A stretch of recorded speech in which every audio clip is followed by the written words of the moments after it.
Tiens, bon, j'ai pas beaucoup le temps, mais je voulais quand même vous faire un petit point Bitcoin. Je profite d'un moment un petit peu d'accalmie où le marché se cherche un petit peu. Il va essayer de construire son bottom et certainement attendre que l'Europe clôture pour vous faire un petit point crypto. Alors, honnêtement, au moment même, si vous voulez, où je dirais que sur cette année 2024, la crypto et essentiellement, on va dire le Bitcoin, Ethereum et Solana, et on va dire les gros, commençaient à prendre de la crédibilité. Trump arrive avec ses grosses chaussures et pour moi, alors on verra bien entendu, mais pour moi, il met un sacré bordel quand même et il casse, quand même la crédibilité du machin. Bon, il y a eu son Trump coin évidemment, ça a commencé par là. Ensuite, il continue d'acheter, que ce soit lui, que ce soit la famille, et cetera. Puis maintenant, la fameuse réserve où, en gros, on met du bitcoin, mais pas seulement, on met plein d'autres choses. Et puis, essentiellement, en fait, si vous voulez, la grosse question, c'est comment on achète? Ça n'a pas du tout été répondu. On a répondu qu'on n'utilisera pas l'argent du contribuable. Donc, derrière, ça veut dire qu'il faut vendre. Il faut vendre quoi? Il faut vendre des créances supplémentaires pour pouvoir investir sur Bitcoin. Bref, ça laisse quand même pas mal de questions. Donc il y a cet aspect déception également qui rentre en ligne de compte et en gros, le fonds, Bitcoin, c'est essentiellement les fonds qui ont été saisis et où le juste truc, si vous voulez, c'est qu'on dit qu'on ne les vendra pas. Donc, c'est un petit peu mi-figue, mi-raisin. Il y a de quoi être déçu, il y a de quoi utiliser le prétexte, on va dire, pour corriger. Et si on prend le recul et qu'on vit dans notre grotte et qu'on n'a pas la télé et qu'on ne sait pas qu'il y a Trump et compagnie, on regarde juste le graphique. Et si on regarde juste le graphique, on se dit que, en gros, on a la correction qui est en train de se mettre en place. On en avait parlé, j'avais été sceptique depuis longtemps. Mais voilà, un petit peu d'optimisme. J'aime bien toujours être contrariant. Un petit peu d'optimisme pour le moment, parce que beaucoup de personnes vont parler du crack. Alors sur les altcoins, c'est sûr et certain. Sur le Bitcoin, ça tient quand même relativement bien. Ça peut partir en crack, parce que vous voyez que Saylor, il prend encore de la dette pour essayer d'aller chercher de nouveaux achats, ce qui fait que son prix de revient, il va tourner autour des 60 000 $. Donc je vous fais pas un dessin. Si on pète, si on va à un moment donné chercher en dessous les 60 000 $, peu importe les fondamentaux, ce que l'on croit sur les cryptos, etc., si vous voulez, vous aurez un élément technique, c'est un margin call, et on se retrouvera avec pas mal de mecs qui doivent vendre, dont éventuellement Saylor. Et si Saylor doit vendre, si vous voulez, il va creuser et pousser d'autres qui sont un petit peu plus larges à vendre aussi. Donc c'est l'espèce d'effet de poupée russe, si vous voulez, et de boule de neige qui dévalent la pente. Donc voilà, ça, c'est un truc à garder dans le coin de la tête. À un moment donné, que ce soit sur les marchés actions, que ce soit sur le Bitcoin, vous pouvez avoir des éléments techniques qui font que vous avez des véritables cracks, sur lesquels qui vont au-delà des simples fondamentaux. Point barre. Donc pour l'instant, nous n'y sommes pas et pour moi, le niveau de soutien qui va m'intéresser, c'est pas ce niveau des 80 000 $, c'est le niveau des 75 000. Alors, avec le Bitcoin, il faut pas être au point près, hein, évidemment. Quand on dit 75 000, on pourrait dire 70 000 aussi. Mais en gros, c'est cette zone-là. C'est cette zone-là qui va être vraiment importante d'aller chercher éventuellement et de tenir surtout. On peut jouer à se faire peur et à aller chercher justement jusqu'aux 60 000 $, 64 000 $. C'est pas impossible, on peut faire une mèche. Pour moi, c'est des niveaux d'achat. Avec le risque, c'est d'un niveau d'achat de point graphique, avec le risque que Sailor ou un autre gros soit ait un margin call et soit obligé de solder, et auquel cas, aucun support technique, aucune analyse graphique ne pourra vous protéger de ça. Donc il faut juste le savoir, l'avantage ici c'est que ça cote 24 sur 24, donc vous pouvez toujours mettre un stop.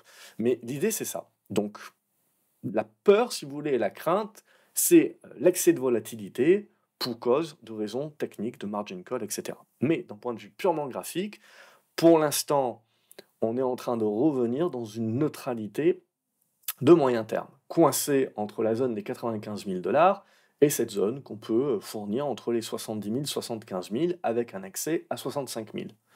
Mais tant qu'on est au-dessus de ça, ben, je ne peux pas trancher. Donc c'est ça qui est important de bien comprendre, si vous voulez, c'est au-delà des réseaux sociaux évidemment et des gens qui sont dans la panique, et on va retrouver la même chose sur le Nasdaq et les valeurs de croissance, c'est de bien comprendre qu'on était tellement monté haut, fort, rapidement, que vous pouvez avoir des corrections au prorata, comme je l'appelle, qui font mal en termes de pourcentage, mais qui par rapport à là d'où on vient, par rapport au bull run, si vous voulez, remettent rien en cause encore dans la tendance de fond, dans la tendance haussière de fond. Ok, mon seul point, c'était de dire Attention, je pense qu'on est plus proche de la fin du bull run que du début. Et à ce stade-là, voilà, on est revenu dans la neutralité. Et maintenant, je suis en attente.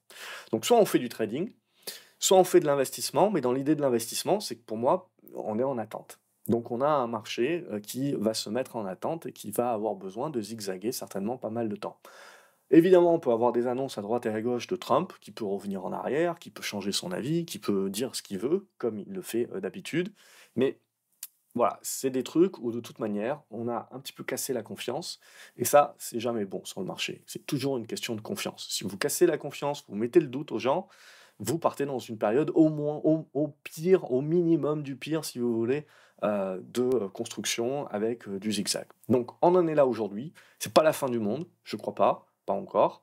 Euh, on est potentiellement dans un début de retournement, mais qui n'est absolument pas confirmé. Et pour moi, un point important, c'est cette zone des 70 000, 75 000, avec la zone des 65 000, qui est la zone de danger, parce que ça peut pousser des éléments techniques de margin call à ce moment-là.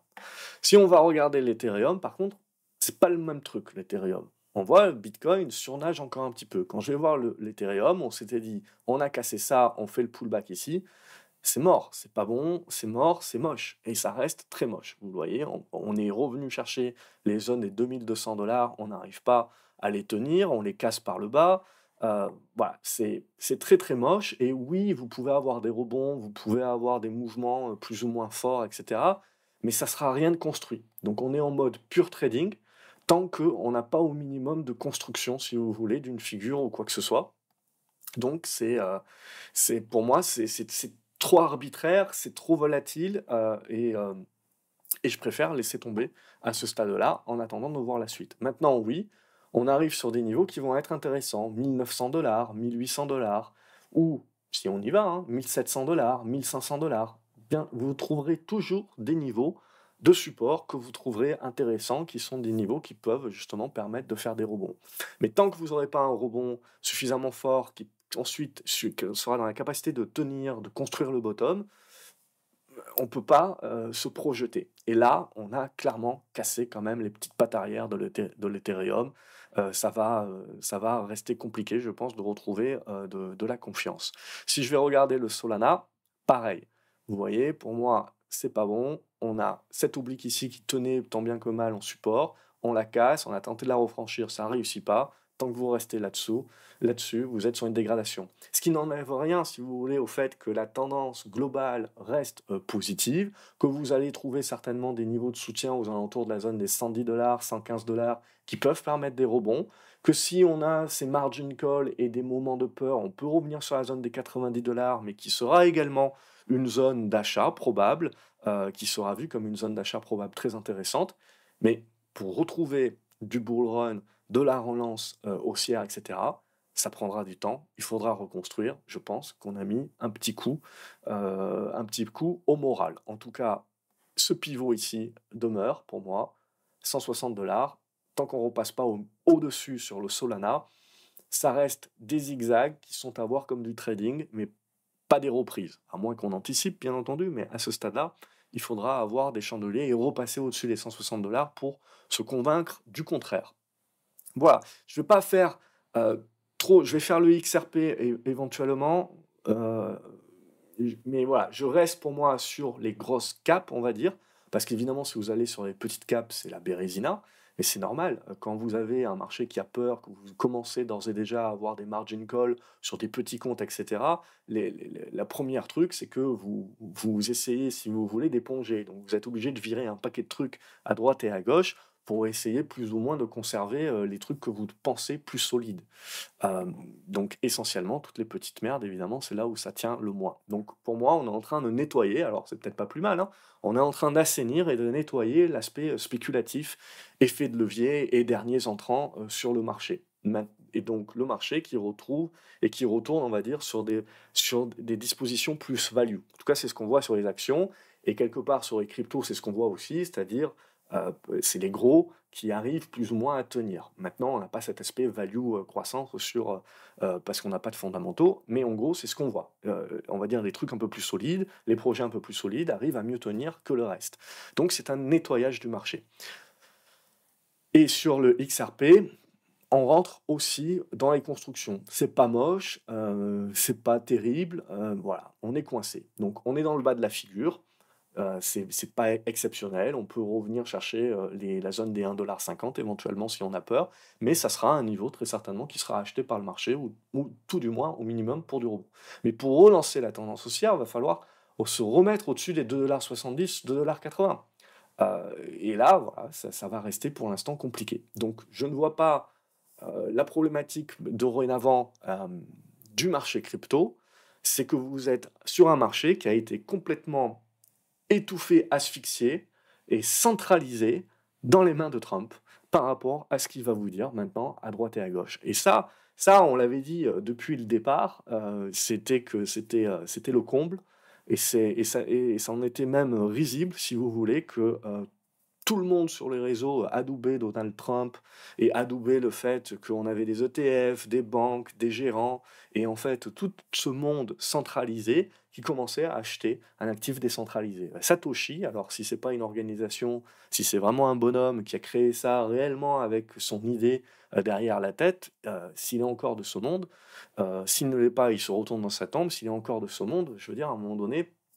il y a la question qui se pose pour lui de vendre pour se dire que voilà, c'est l'être humain a été l'être humain, et on a beau être changé. Ça, c'est des vidéos de 2017 hein, où je disais ça d'ores et déjà, que l'être humain reprendrait le dessus. Donc on en est là, c'est la nature humaine.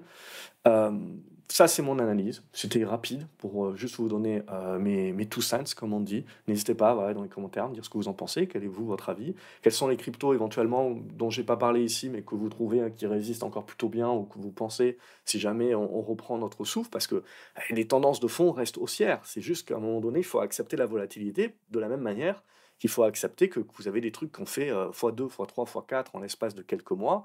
Ben, il faut accepter que ça puisse perdre 50, 60% en quelques semaines, parce que c'est du prorata.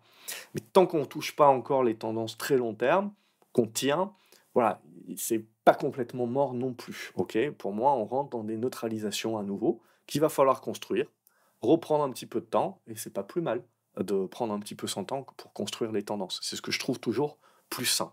Je vous retrouverai, je continuerai donc de faire ces vidéos si vous trouvez qu'il y a un intérêt.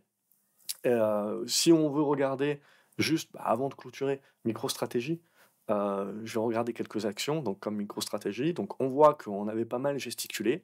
L'idée, c'est qu'on avait rebondi sur la moyenne mobile 200, on est venu faire le rebond, donc bon, on gesticule pas mal. Donc en fait, là aussi, ce que vous voyez, c'est qu'on reste dans une tendance haussière de fond, dans une neutralisation de moyen terme, qui est coincée dans une espèce de range de 130 $, 300 $, en gros de 100 $, qu'il faudra donc casser par le haut pour relancer le bull run et la hausse. Et si on casse par le bas, méfiance, parce que ça voudra dire que le marché est en train d'anticiper que MicroStratégie est pas loin du margin call. Et à ce moment-là, je pense que très rapidement, on reviendra sur les 150 $.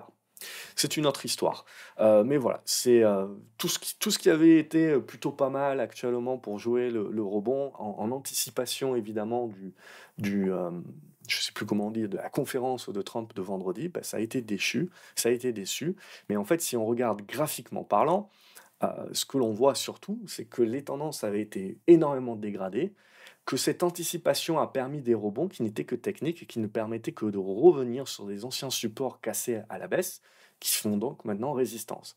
Donc, c'est pas la mort, puisqu'on n'a pas recassé les points bas. Si on recasse les points bas, là, on est reparti pour une tendance baissière, bien entendu. Donc, ce qu'il faut, c'est réussir à tenir, tant bien que mal, pour essayer de reconquérir ces anciens supports. Ça serait le véritable signal que le marché reprend confiance. Et là, on peut recommencer à prendre des positions. Et ça devient intéressant. Mais ça ne viendra pas sans Trump, qui maintenant a trusté complètement le truc. Et on le voit sur les marchés, c'est la même chose.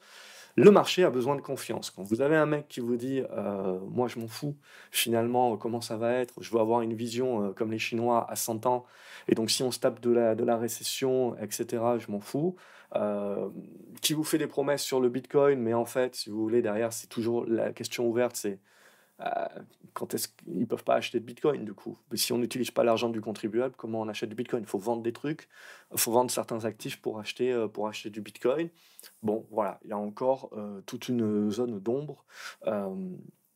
donc on va marcher, comme Trump sait bien le faire, il va nous faire marcher évidemment à ses moindres états d'âme et s'il s'est levé, du bon pied, le bon matin.